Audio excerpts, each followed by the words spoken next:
And again, like when you become like a belt in jiu-jitsu, it's not about the belt, the rank or whatever. It's what that represents and the skills that you had to develop in order to be that thing.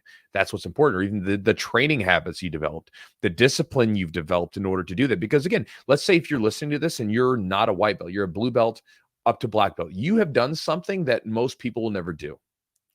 I mean, it's just one of those things. We all know that most white belts never make it to blue belt.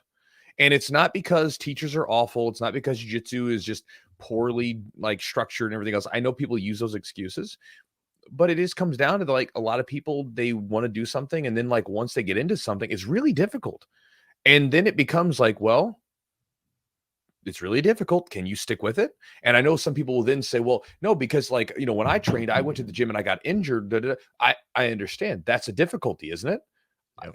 The difficulties can come in a myriad of different ways. Your difficulty versus someone else's difficulty is different, right? But ultimately it was difficult. And then you have to dig in and say, do I really want this?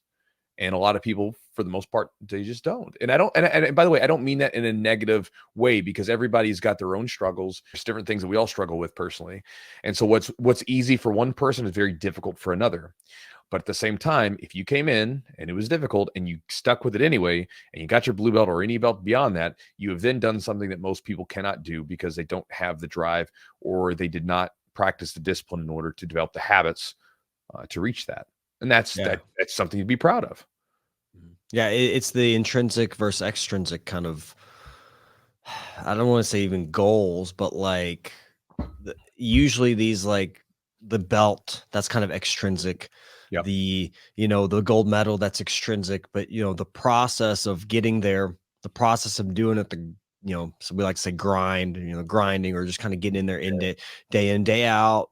That's intrinsic. Like that's your own, like that development of achieving that blue belt, like what you have to go through for that is what creates that, that person, what creates that drive, I guess, and what allows you to kind of transition to, well, I got this blue belt, maybe even your extrinsic motivation could be the start, and that's what gets you there. But then you have to find that intrinsic motivation afterwards. Like for me, I was very excited to get my blue belt.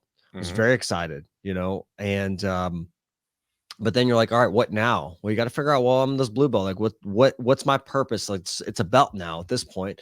What's my internal, catapult to keep going? Like, why do I want to keep going to jiu-jitsu if all I wanted was to get this gold medal or get this blue belt? Then what is it afterwards? Well, and you get that kind of letdown in some ways, like you talked about. You get a little letdown of like, I had that a little bit of black belt, honestly.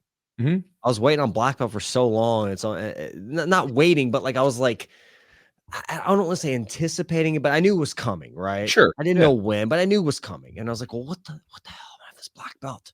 Oh my God. And then you get and you're like, I've got this black belt.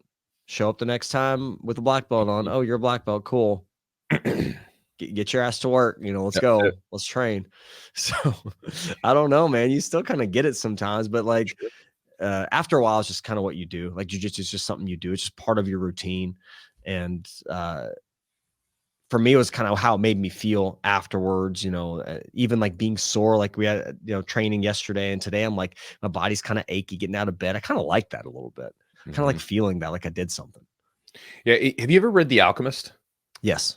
So The Alchemist, a lot of times I think about this. There's when he's in the part of the story where I forgot what kind of, he wants to go to Egypt to see the pyramids. And I think he's in like Algeria or whatever.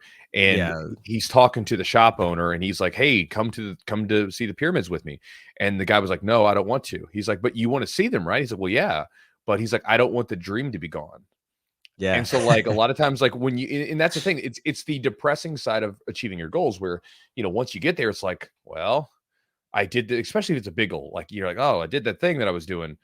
Well, what now? It's not magical anymore. You know what I mean? The magic's been stolen from it because you achieved it. Now you got to find something else. And it's both, it's a beautiful thing and a depressing thing in some ways. And so